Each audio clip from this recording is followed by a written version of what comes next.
The Michigan DNR Hunt Fish app is your digital connection to all things hunting and fishing in Michigan. Buy, store, and display your hunting and fishing licenses, check your points and chances for elk and bear, apply for the draw, and view drawing results. Access all the hunting and fishing regulations, view your hunter safety certificate, and report your harvest, all from within the Michigan DNR Hunt Fish app. Just click the app banner at the top of the page for download instructions at michigan.gov/hunting. Great. Now I don't even know what the song is and it's stuck in my head. That's so awesome. It's such an earworm. You know what that sound means. It's time for the Michigan DNR's Wildtalk Podcast. Welcome to the Wildtalk Podcast, where representatives from the DNR's Wildlife Division chew the fat and shoot the scat about all things habitat, feathers, and fur. With insights, interviews, and your questions answered on the air, you'll get a better picture of what's happening in the world of wildlife here in the great state of Michigan. Hello, everyone, and welcome to the September episode of the Wildtalk Podcast. This is your host, Rachel Leightner, and back with me this episode is the exuberant Eric Hilliard. I don't know if I'd say exuberant, especially with the week that I've had. I had somebody try to break into my car and steal it unsuccessfully. So I just had a car sitting there with a window smashed out and a steering column all ripped up. So it was great. So I'm not sure how exuberant I'm feeling. Nonetheless, I am here, ready to go. I probably won't be able to do the interview with Mike Parker, but I'm sure that you'll be able to handle that just fine on your own. Yeah, well, I'm sorry to hear about your week. That does sound like a real bummer and a drag to handle, but thanks for joining us today. We do appreciate having you on the podcast. We're back with another fresh episode today. We'll be chatting with Mike Parker, the Field Operations Manager for the Northern Lower Peninsula region. Then we'll learn about the sharp-tailed grouse, and later on we'll be chatting about black bears and what they're up to this time of year. Of course, somewhere in the episode, you will get a chance to win a Wildtalk Podcast cat mug, which, if you haven't seen these mugs yet, let me tell you, they are awesome. One, they're adorable, but they also are like the perfect size and have really good mug feel to them. So when you're holding them in your hand, they're sturdy and they're awesome, and you can take them with you camping. They're durable. I highly recommend that you look at these mugs. Yeah, I'd have to say that they're probably as coveted as the Stanley Cup, but they pack so much more easily. Yes, I couldn't agree more. Now, before we dive into this episode, let's hear a word from our forests. Trees provide for the well-being of our state. That's why we work so hard to keep our forests healthy and abundant, so wildlife has a home, and so do people, so that there's clean air and water for everyone, and so Michigan's economy can be as strong as the trees that support it, because every branch of forestry ensures that future generations will always have a tree for life and forests for a lifetime. To learn how sustainable forestry benefits your life, visit michigan.gov/forests for a lifetime.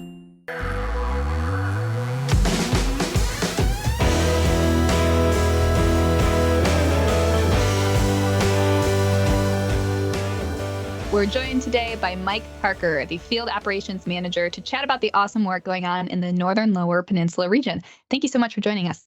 Thanks, Rachel. Great to be here. My pleasure, and look forward to talking to you for a bit.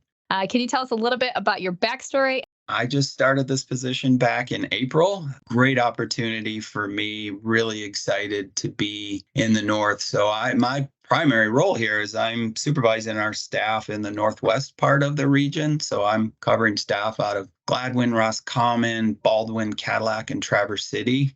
So really cool, really unique area. Lots of amazing habitat and different types of habitat. So it's a really unique area to be. But my background, I joined the division in 2011. My first job, I was a private lands biologist down in southeast Michigan. So I helped landowners kind of make their dreams come true on their land, managing for game species and non-game species and all sorts of stuff like that. I was also responsible for the hunting access program. After a couple of years, I moved on to become our private lands specialist. So in that role, I oversaw all of our statewide private lands programs. One of the things that I'm most proud of is the work on the federal farm bill. It's the largest source of funding for private landowners in the country. So I really focused on how do we take those dollars, bring them to Michigan, sort of meet our unique needs here that we have with all the Great Lakes and all of our water and different things. So was successful in bringing millions and millions of dollars for different conservation challenges with wildlife. Prior to that, I was a regional biologist with Pheasants Forever for 14 years. So a lot of folks know me from that role because I worked all over the state leading that organization. Now, in the past couple of months that you've been in the supervisor role, what would you say is the biggest accomplishment that your region has tackled so far this quarter? Wow, that's that's tough to put your finger on, right? Like we have this amazing staff up here and they all work so hard and they're all so committed to wildlife and wildlife recreation. So it's just been great to get to know them. But I would say there's probably two areas that I would say are our biggest accomplishment in the time I've been here. The first is the habitat restoration, where we have about almost 2 million acres of state land in the northern lower. So there's a lot of land. There's a lot for our staff to try to manage, but they've been really busy with different types of habitat management, including prescribed burning to sort of maintain our healthy grasslands and forests, planting forest openings, which are really important for wildlife, planting trees and shrubs, invasive species work to kind of help control some of the species we don't want on our lands. We bought a new piece of equipment this year called the FECON, which is an amazing tool to create early successional habitat, which is really important for species like rough grouse and woodcock and non-game species like golden wing warbler. So it's a really great new tool we have here. So that staff has been running that all over the region, working on habitat. And the other one that's really a big lift for staff is we own an awful lot of wetland infrastructure with dams and things like that. So an awful lot of their time has been spent maintaining those dams and mowing dikes and making sure that they're all safe and doing great things for wildlife. The second accomplishment I'd say is this has been a really big year for wildlife surveys, and surveys are an important tool for us to understand where our wildlife populations are and what the trends are. We did our bear hair surveys this year, which only happens every 5 years. We did grouse and woodcock surveys, and we also surveyed the Kirtland warbler this year. So it's been a great year for that. It certainly has. Now, you mentioned bear hair snare survey. Can you tell us a little bit more about what that entails? Yeah, that's a really great project. As I mentioned, it only happens every 5 years, and it's the way that we help estimate the number of bears that we have. So the gist of the way it works is our staff go out and they set up snares, which is essentially barbed wire with bait inside. And as bears go into that area to find a little snack, if you will, that barbed wire will pull hair out. So we go out every week for 5 weeks and we pull those hairs off. Those hairs get sent to our lab. And it's crazy, the technology here, but they're actually genetically testing that hair so that they know what individual bears are. Folks that are a lot smarter than me put all that data into a model, and that helps us estimate what is our bear population within the state or a certain area. So it's a really, really cool project. It's a lot of work for our staff, and they just did an amazing job. That it's 5 hard weeks carrying all those supplies and walking way back into unknown places. At the end of the day, it's a really important tool for us to understand our bear population. What's up next? What's on the docket for the fall? Sort of the Super Bowl, right? For a lot of our staff, it's that time they work all year working on this great habitat for folks to get out and enjoy hunting on our lands and other wildlife recreation too. So it's a really exciting time for us. We've got the early elk season coming up, bear hunting, small game hunting, all that stuff. The two big projects on the horizon for us, the first one is as part of the department's CWD surveillance strategy, we're going to begin testing deer for CWD this year up in northwest part of the Lower Peninsula. And that strategy, essentially, we're looking in areas where CWD has not been detected in the deer to understand, is it there and we just don't know about it? Is it spreading? And that really helps us better manage deer. So that's coming up. So our staff has been really, really busy gearing up for that, and we're building partnerships with taxidermists and processors and other partners to put drop boxes and stuff to make it real easy for hunters to get their deer to a sampling point so that we can sample those deer. And we have a pretty significant goal that we need to achieve for the number of samples. So that's a really big one coming up. The second one, which is really cool that I'm real excited about, is we have a couple really significant wetland projects that we're focusing on. One is the Houghton Lake Flats, and I think a lot of people are familiar with that. If you're driving up 127, you go past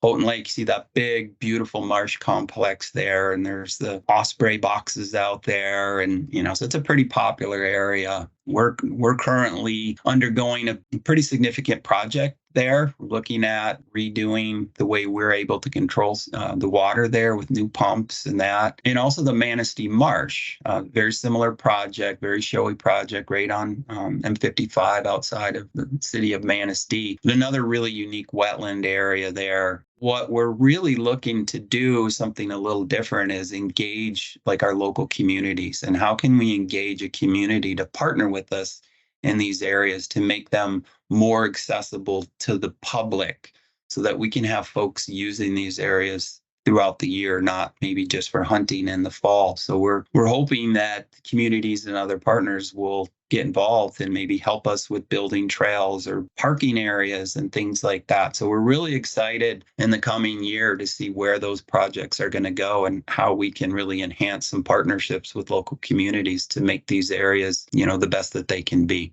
Now, your team is filled with really incredible staff who care deeply about wildlife and the work that they do. But if you had to choose some impressive contributions some of your team have made this quarter, what would you choose? Steve Griffith and Mike Kowalski from the Traverse City office, and Vern Richardson and Angela Herband from Cadillac and Baldwin. They just did an absolutely spectacular job of handling the really difficult situations, right? When you have a bear up a tree and the public is watching, and there's a high pressure situation, and they handled it really outstanding. I'm really proud to call them teammates. Another person I'd like to highlight is Miranda Van Cleve. She's the technician in Atlanta, and she successfully wrote a grant to the Rocky Mountain Elk Foundation for like $95,000. And those funds are going to be used to plant over 100 acres of native grasses and forbs on wildlife openings. So it's going to be a huge benefit to elk and certainly many other wildlife species. And so the wildlife division, we match those funds to do another 1,250 acres of wildlife opening maintenance and management. And so, Miranda did a great job leading that. And that's, again, it's going to be a huge, huge benefit to wildlife up in the east side of the northern lower. If I had to choose one other person, I'd like to highlight Bruce Barlow. He's the biologist in Gladwin, and he helped organize our annual goose banding program. And, under his leadership and organization, we banded over 600 geese this year in the northern lower. And in talking with our banding expert in Lansing, that's the highest number that we've banded, at least since 2009 when he started. And it might be the most geese we've ever banded up here. So we're really proud of the work that he did organizing that. But then it's all the staff up here that are out there in the waders and the kayaks and rounding up the geese. And I spent some time with them. And again, the professionalism of our staff when homeowners are out watching and asking questions, they just did a spectacular job. It is always a joy to chat with you. So I really appreciate you taking the time to tell us about what's going on in your region. Tell us how awesome your staff are. We certainly appreciate it. There are many camping and lodging opportunities available in Michigan state parks. When you choose state park campgrounds, you get more than just a campsite. State parks offer a diverse range of recreational opportunities, including hands-on instructional classes, nature programs, places to fish, boat launches, family-friendly events, and much more. Reservations can be made 6 months in advance, so why wait? Visit midnrreservations.com or call 1-800-44-PARKS to make a reservation.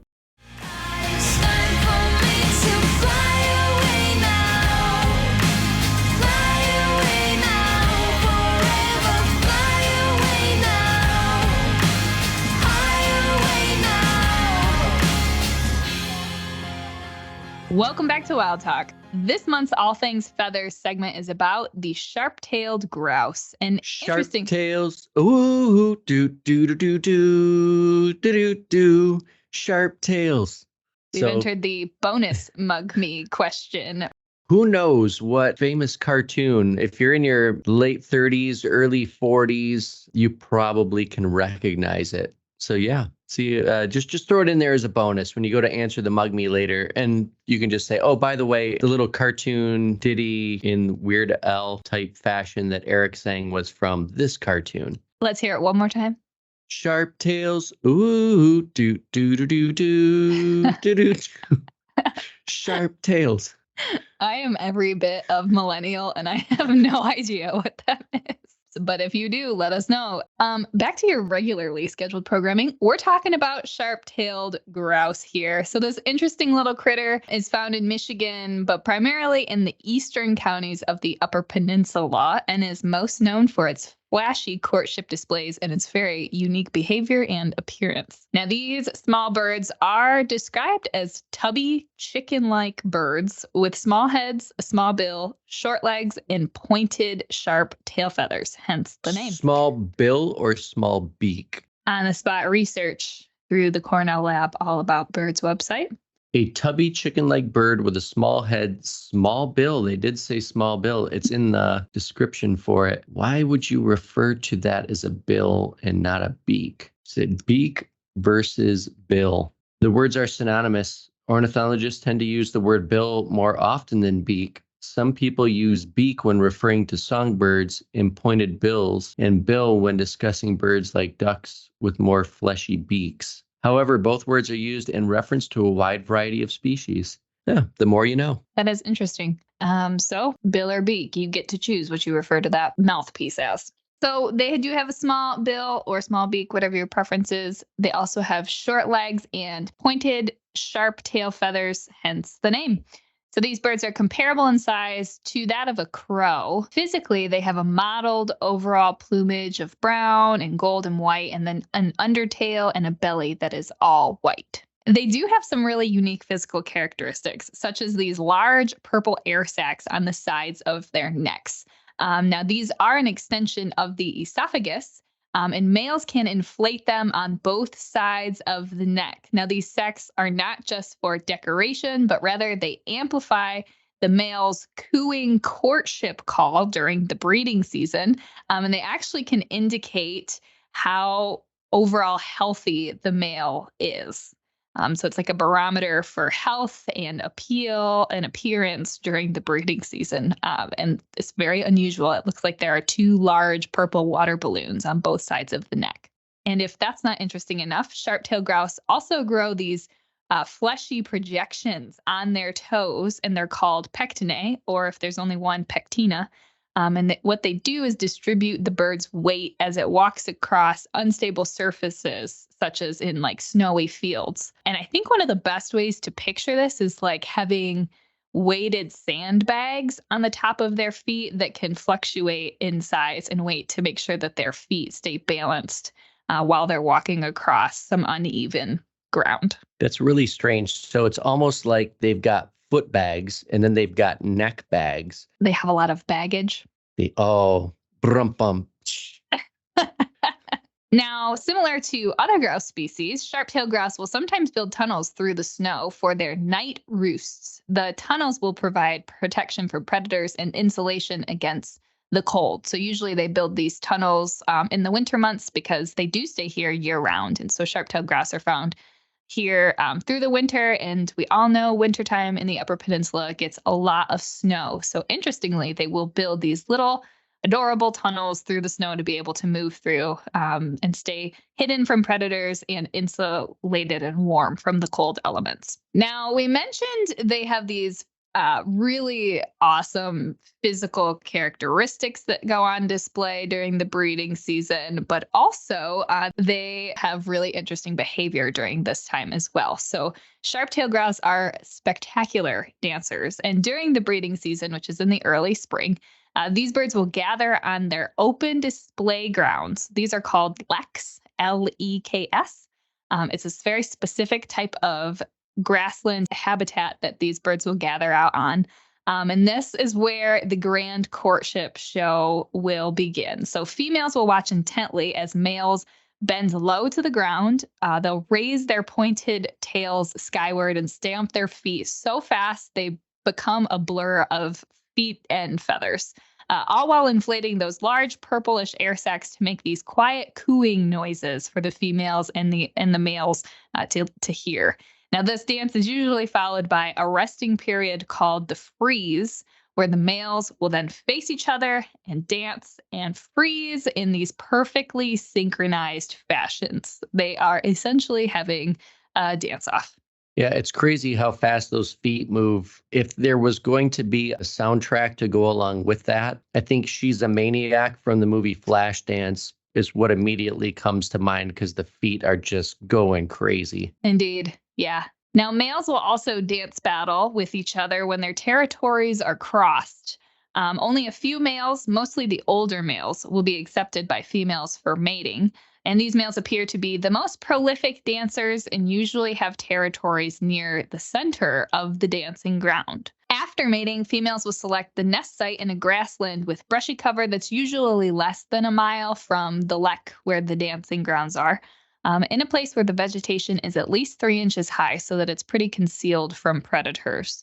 Her nest is an oval-shaped depression made of mostly nearby vegetation, but occasionally she will also pluck her own breast feathers to include in the nest. And the average clutch size is between 9 and 12 eggs, but they will only have 1 brood a year. Throughout the rest of the year, these plump birds will forage in grasslands, open fields, bogs, forests, pretty much anywhere where they can take to eating from the trees to nibble on buds and berries, and also from the ground where there's other food sources available, including insects. During the fall and winter, when foods can become scarce, these sharp-tailed grouse will tend to use woodland habitats like aspen, birch, conifers, or they'll even shelter on shrubby stream sides as these spots can provide more shelter from the winter elements. Now, these birds are spectacular to watch, so if you want to see them, there is a particular time and place to have the highest chance of success.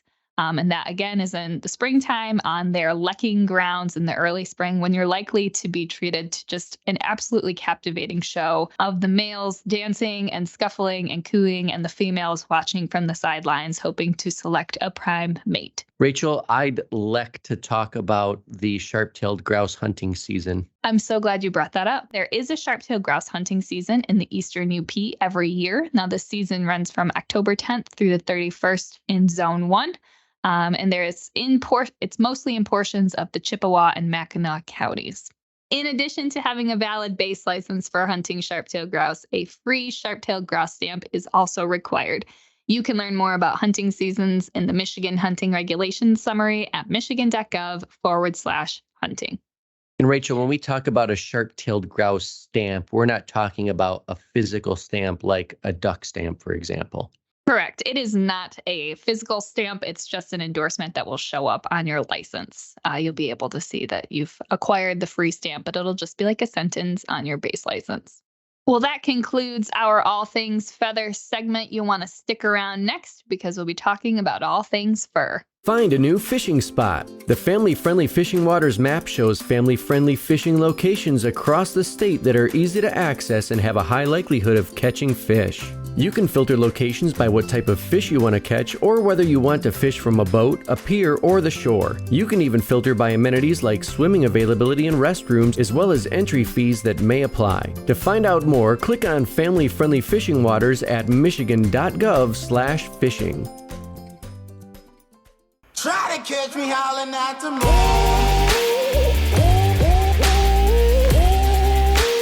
Try to catch me howling at the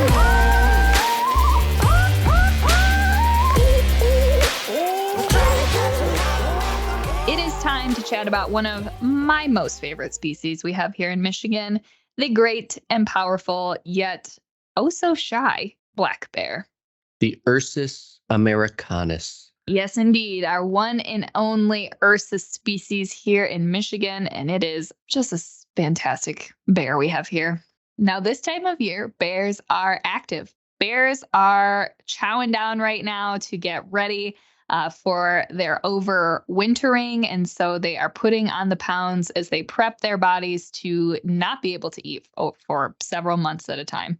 I can't imagine not being able to eat for several months at a time. I mean, I get it that they're sleeping during that period, but I don't know. I get hungry. I do too. I do love the idea of sleeping for several months at a time, though. That is very appealing to me. I would be constantly saying, get up out of bed, lazy bones. I have a hard time. I'm an early riser, so I have a hard time staying in bed. I would not make a good black bear. I'd probably starve in the wintertime because I didn't store up enough reserves, and I'd be up wandering around and just, yeah, it wouldn't work out great for me. Natural selection would weed you out. That's what you're saying? Exactly. I think I would thrive. Spending all this time eating whatever I could come across and then sleeping for several months at a time. That is my ideal state. Now, throughout the next couple of months, bears will be spending up to 20 hours a day foraging for foods rich in calories like acorns, hickory nuts, berries, leafy greens, lots of natural foods that are available this time of year. Basically, bears will eat when the eating is good, and that is mostly during the next couple of months here in Michigan. Now, because bears can lose up to 1/3 of their body weight while they are overwintering, it is vital to pack on the pounds, which for some bears means consuming 20,000 calories a day. And I did the math on this. So 20,000 calories is equivalent to 133 cupcakes, or 93 beef sticks, or 285 pieces of Baby Bell cheese. And if I was a black bear, that would probably be my preferred snacking method. But it is still a shocking amount of calories that they have to put on. So they will eat 20,000 calories a day, which translates over to about 3 to 5 pounds every day that they're putting on. And that's the necessary weight that they have to be able to survive for the anywhere from 3 to 5 months of not really eating anything. How many Ensures would that be? if a bear was going to drink Ensure or Boost or one of those other like nutrition shakes, how many of those would they have to drink in a given day to take those same calories? I feel like there's a protein powder marketing trademark that could happen here. You know, black bear protein powder. Bear milk. Oh, bear milk. I don't know that I'd drink that, but I'm sure it'd give you everything you need in terms of protein. Bear milk. Stack on the weight so you can be as strong as an Ursus americanus. And that's our latest sponsor. This episode of the Wildtalk Podcast is brought to you by Bear Milk. Oh, shoot. Now, while searching for food, they might be inclined to move closer to our homes and into urban areas if there is an enticing meal that is luring them in. Bears have an incredibly powerful nose that can detect the faintest odors. Anything that is within 5 miles, bears can generally smell. So it will lead them into areas where they really shouldn't be, like in dumpsters or our own garbage cans at our house, even onto our patios where we've spent the last couple of months enjoying cookouts. Now, despite the natural foods like acorns and berries and leafy greens being abundant, bears can be drawn into those food spills in our backyards, birdseed and feeders. If you feed pet foods outdoors and leave the food out there, these food sources are extremely appealing and rewarding to bears because they're, 1, easy to access, and 2, they are so rich in calories. In fact, the average bird feeder has about 18,000 calories in it. And so that's just the easiest way for a bear to pack on its nutritional requirements that it needs to get before its overwintering begins. Now, while there is some nutritional value in bird seed and pet foods, allowing bears to eat from these will teach the bears bad behavior.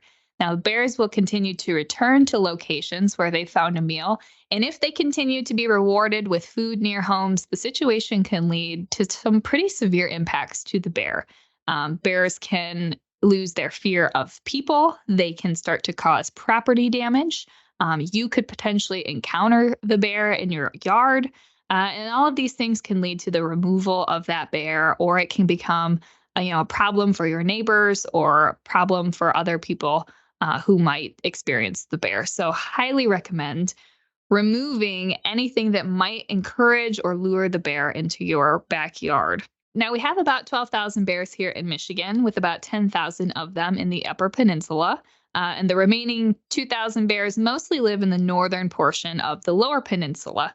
But in the last few years, reports of bears have come in from Grand Rapids, Lansing, and Saginaw, and they've come in consistently. So if you're in those areas, and especially if north of those areas, now is really the time to start considering if your property could impact bear behavior. So taking a walk in your backyard, seeing if there's, any kind of foods, smells that could lure a bear in, consider bringing them in and cleaning them up. Especially if you have bird feeders that have bird seed in them. A lot of times the bird seed will fall out of the bird feeder and it just collects on the ground. And even that can be enough to lure a bear into your yard. So just do a quick walk around and make sure that you're not doing anything that might potentially lead to issues with bears. Now, believe me, I know it can certainly be exciting to watch bears, but even if you enjoy watching and seeing black bears, it is critical for the health and safety of that bear to not let it eat from these food sources, because bears that seek out these types of food are more at risk to lose their fear of humans.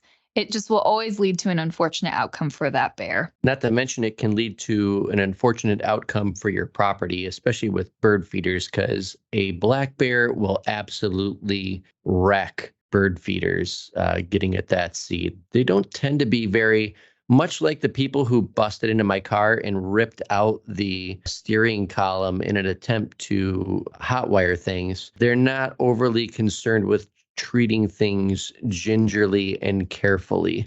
No, quite the opposite, actually. I mean, a bear is very strong and they'll be very quick to smash your bird feeder to get to the goods inside. And even in small dwellings as well. So a lot of times, especially this time of year, folks who have chickens will put the chicken feed inside a small shed in their backyard. Bears can also get into those rather easily. Sometimes they'll chew a hole through the side if they think that the food inside is worth it. So just really doing a good job to lock up your food or anything that might have a smell to it. And there are some really awesome containers that you can put chicken feed or whatever into to prevent the odors from escaping. And generally those work really well to prevent bears. Probably helpful with the mice also. Ah, yes, the pesky mice. Now, until bears enter their dens at the end of November or into December, it's best to remove bird feeders and other potential food sources that may attract bears or other wildlife. As we mentioned, mice and voles can be just as pesky. Now, you can get additional tips and information about how to prevent potential encounters and conflicts with bears at michigan.gov/wildlife. All right, folks, stick around because in a moment we'll be back with a question from our mailbag. Michigan.gov/DNR Trails is your destination for trail maps, trail etiquette, and trail closure information. Trail information for biking, cross-country skiing, horseback riding, hiking, off-road vehicle riding, snowmobiling, snowshoeing, and even water trails for kayaking and canoeing are available. While you're there, remember to check out information about pet-friendly recreation, track chairs, and the Iron Bell Trail. All available at Michigan.gov/DNR Trails. Now let's see what we've got in the mailbag. 1, 2, 3. Well, this month, Craig was nice enough to send along this voice memo with his question. What happened to all the rough grouse in Zone 3? And with the answer to this question, here's our upland game bird specialist, Adam Bump. Ruffed grouse in Zone 3 have declined primarily due to habitat loss. Grouse populations in Zone 3 probably were at their highest in the 60s or 70s, most likely due to farming practices changing and abandoning of less productive ground and allowing young forests and shrubs to develop. And those habitats were connected throughout Zone 3 that allowed grouse to spread and thrive.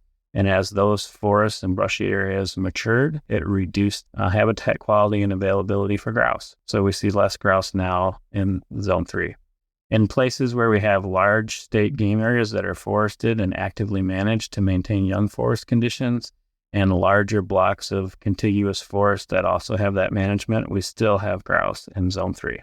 Thanks, Craig, for submitting that question. To hear your question on air, record a voice memo on your phone and email it to us at dnr-wildlife@michigan.gov. Your question could be featured on the mailbag. Michigan conservation officers are working hard to protect and keep the outdoors safe for current and future generations. If you witness a natural resources violation, you can call or text the Report All Poaching hotline 24 hours a day at 1-800-292-7800 or fill out the complaint form available at michigan.gov/RAP. If you would like more information on becoming a conservation officer, click on Become a CO at michigan.gov/conservation officers.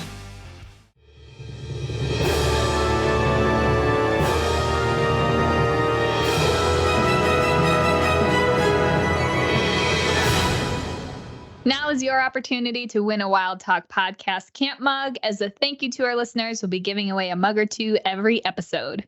Now, the last episode's Mug Me question, I slipped and asked the question incorrectly. And to my absolute delight, several of you wrote in and caught me on it. So the question was, what are the 8 species of squirrels we have here in Michigan? But in fact, there are 9 species. I don't know why my brain failed me on that one, but it did. And we have 9 species here. I think I know why it failed. It's because you had already given them the woodchuck. And so it was basically the 8 additional species to the one that you had already given them. And so I bet you that's what happened. It seems like one of those things that a brain would do.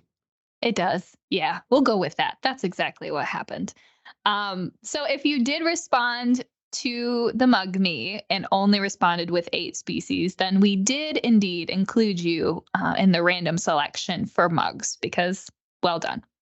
Our September mug winners are George Kelly and Brian Ray. Congratulations, George and Brian. Check your email as we'll be getting in touch with you soon. So they answered the question, what are the squirrel species in Michigan? And those species are woodchuck, red squirrel, fox squirrel, gray squirrel, northern flying squirrel, southern flying squirrel, the 13-line ground squirrel, and the least chipmunk and the eastern chipmunk. So hodgepodge of squirrel species we have here in Michigan. Now, to be entered into the drawing this month, test your wildlife knowledge and answer our wildlife quiz question. I thought we would stick with the squirrel theme for this question as well because I came across this interesting fact while looking into squirrels this past month. In the northern and southern flying squirrels, what is the technical term for the gliding membrane that connects their wrists to their ankles that allows them to glide? All right, email your name and answer to us at dnr-wildlife@michigan.gov to be entered for a chance to win a mug. Now be sure to include the subject line as Mug Me and then submit your answer by October 15th. We will announce the winners and the answer on next month's podcast, so be sure to listen in to see if you've won and for the next quiz question. Good luck, everyone. Well, thanks for joining us on this September edition of the Wildtalk Podcast. Remember, if you have questions about wildlife or hunting, you can call 517-284-WILD or email us at dnr-wildlife@michigan.gov. Thank you for listening to the episode, and we'll see you back here in October. This has been the Wildtalk Podcast, your monthly podcast airing the first of each month and offering insights into the world of wildlife across the state of Michigan. You can reach the Wildlife Division at 517-284-9453 or dnr-wildlife@michigan.gov.